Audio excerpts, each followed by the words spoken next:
Então vamos falar sobre uns conceitos básicos da eletrônica digital. A primeira é que a eletrônica digital trabalha com níveis lógicos.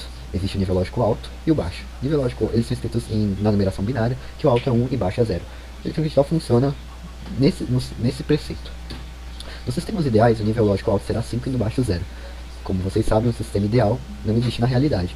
Talvez mais pra frente a gente possa fazer algumas aulas que vão fazer essas experiências na prática, né, usando os circuitos integrados. Só que a ideia dessas videoaulas que eu vou fazer agora não é trabalhar com a parte prática ainda. Os circuitos digitais trabalham com saídas e entradas. Isso é a parte mais elementar, porque você pensa assim, no circuito digital é como se fosse é isso que ele tem aqui. É como se fosse vai ter uma entrada e vai ser alguma coisa. Então, principalmente os circuitos combinacionais vão ser circuitos que vão ter uma tabela da verdade, que eu vou falar mais pra frente, que vão ler, como se fosse ler valores de entrada para estipular um valor de saída. Então, começar falando sobre as portas lógicas. As portas lógicas são como se fossem maquininhas que implementam funções lógicas. Eu acho que tudo isso que eu estou falando, esses conceitos básicos, parece ser um pouquinho difíceis, mas quando chegar na prática vai ficar tudo mais fácil. As portas lógicas são partes elementares de qualquer circuito digital, desde o mais simples ao mais complexo. O que significa isso? Quer dizer que o circuito digital mais básico, por exemplo, um que acende e apaga a luz, pode ser feito com uma porta lógica, do mesmo jeito que um circuito como de um computador, ele pode ser feito com portas lógicas. Lógico, vai gastar milhares de portas lógicas, só que a base dele é como se fosse a célula dele é uma porta lógica. Pense assim, uma porta lógica é como se fosse uma caixinha que implementa uma condição. Então vamos começar a falar na prática para ficar mais fácil. A primeira porta lógica que a gente vai falar é a porta AND ou porta E. Alguns livros trazem a denominação E, que é a denominação em português, né? Então ela vai implementar essa condição aqui. Se todas as entradas forem 1, a saída também será 1. Isso aqui é um desenho da porta E, que é a representação. Então, desse lado aqui a gente tem as entradas e desse lado aqui a gente tem a saída. Se todas as entradas forem 1, a saída é 1, caso contrário, será 0. Ou seja, aqui vai entrar um nível lógico. Então, tipo, aqui pode entrar 0 ou pode entrar 1, tanto no A quanto no B. Isso aqui, gente, é uma tabela da verdade. A tabela da verdade é uma tabela que vai colocar todos os valores possíveis de entrada e o que vai sair.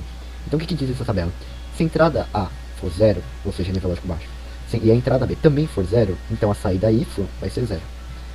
Aqui é a segunda condição. Se a entrada A for 0 e a entrada B for 1, a saída Y vai ser 0. Se a entrada A for 1, se a entrada B for 0, a saída vai ser 0. E se a entrada A for 1 e a entrada B for 1 também, a saída vai ser 1. Ou seja, essa tabela faz valer a primeira condição. Se todas as entradas forem 1, a saída também será 1. Caso contrário, será 0. Certo? Outra porta lógica elementar é a porta OR, ou porta OR. Aliás, porta OR ou porta OR. E ela diz que se qualquer uma das entradas for 1, a saída também será 1. Caso contrário, será 0. Então a gente tem aqui a representação gráfica dela. Do mesmo jeito, a gente tem aqui as entradas e aqui a saída. Aqui a gente tem a tabelinha da verdade, ou seja, quando a entrada A for 0 e a entrada B for 0, a saída vai ser 0. Quando a entrada A for 0 e a entrada B for 1, a saída vai ser 1. E essa outra condição também vale. A igual a 1, B igual a 0 é 1, e os dois 1 vai sair 1. Ou seja, só vai ser 0 se todas as saídas forem 0. Se todas as entradas forem 0, aliás. E a gente também tem a porta NOT, ou porta inversora. Se a saída for 1, a saída será 0. E se a entrada for 0, a saída será 1. Eu acho que essa porta é bem simples de entender. Ela pega e inverte o sinal. Ou seja, está entrando uma coisa, sai ao contrário. E só tem, como eletrônica digital, só tem 0 e 1. Ou seja, entrou 0, saiu. Entrou 1, sai 0. É basicamente assim que funciona. A porta AND, a porta OR, aqui no caso a gente tem duas entradas, mas elas podem ter várias e várias entradas, infinitas entradas. E independente do número de entradas da porta lógica, essas condições vão continuar valendo. Ok?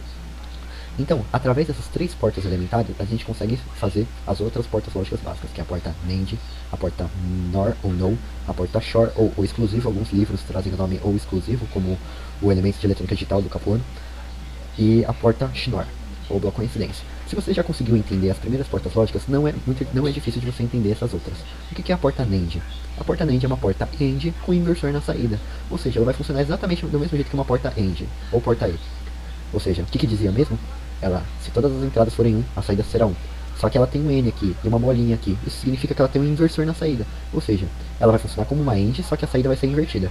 Então, se a condição diz que se todas as entradas forem 1, vai sair 1, você inverte, fica 0. Suponhamos que seja entrada A em 1 e B em 0, vai sair 0. Invertido, sai 1.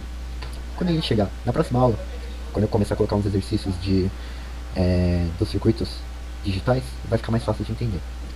A porta NOR é a mesma coisa, funciona do mesmo jeito que uma porta OR, só que com inversor na saída. Então, por exemplo, se colocou 1 aqui, sai 1 aqui, invertido sai 0. Coloco 0 e 0, vai sair 1, invertido 0. Não, quer dizer, coloco 0 e 0, sai 0, invertido 1. A porta short, ela vai ser diferente. Você pode ver que a representação gráfica dela é diferente. A porta short vai dizer o seguinte: se as entradas forem diferentes, a saída vai ser 1. Ou seja, no caso aqui de 12, ou seja, nesse caso aqui, por exemplo, se as entradas forem 1 e 0, vai sair 1. Se as entradas forem 0 e 1, vai ser 1. Se for 1 e 1, vai sair 0. Se sair 0 e 0, vai sair 0. E a Schnorr é a mesma coisa que a short, só que com um inversorzinho. Então o que acontece? Na short diz o seguinte: se as entradas forem diferentes, vai sair 1. Caso contrário, sai 0. Então entrada 0 e 0, entrada igual, sai 0. Invertido 1. 1 e 0, entradas diferentes, vai sair 1. Invertido 0. Entradas iguais de novo, 1 e 1. 1 e 1 sai 0. 0 invertido 1. E esse é o fim da primeira aula, que eu abordei alguns conceitos básicos da eletrônica digital. Espero que você tenha entendido. E é isso aí. Se você gostou da aula, clica no botão gostei aí embaixo. E é isso aí.